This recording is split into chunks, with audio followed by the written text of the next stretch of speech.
How will a leader look through the contract he's about to sign and he will tell me that he did not provide space for graduates to get employed in a contract that he was handing out to foreigners? My brother, we need to wake up. If I on the street know this, then you that is inside that government office, if you don't know this, you don't deserve to be on that seat. Claire is a young Nigerian woman who follows me on social media. Here is what she said in a post some months ago.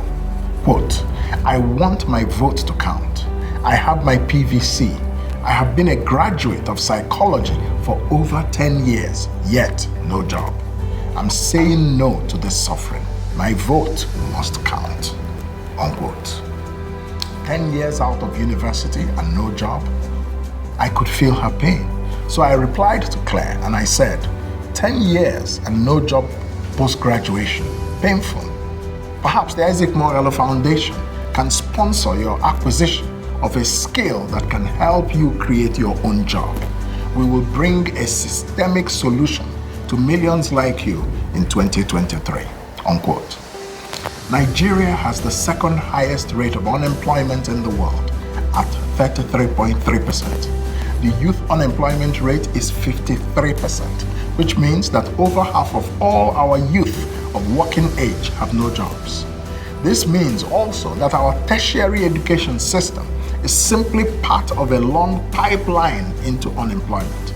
We are in a crisis of huge proportions.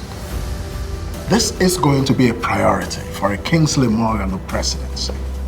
I believe we should tackle unemployment in a structural manner.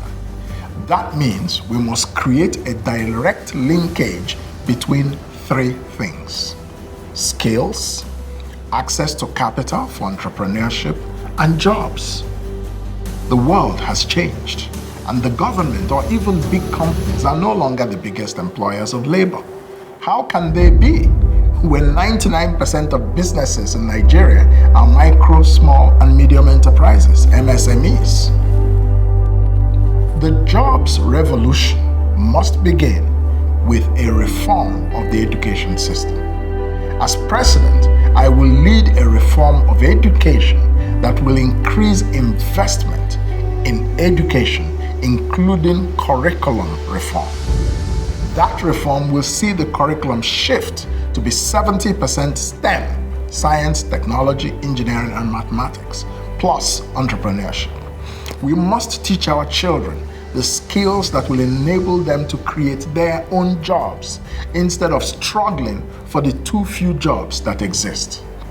This also means creating a vocational training channel after secondary school as an alternative to university. I often tell the story of when I was living in Geneva while working for the United Nations several years ago. And I called a plumber to fix my broken toilet, and he arrived in a BMW.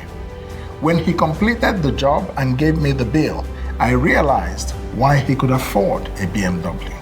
In Switzerland, vocational skills command a lot of value. My government will provide transitional support for young people out of university or polytechnics for a period of 6 months to 1 year while they are looking for jobs, provided they agree to undergo skills training so they can use that to create or find jobs.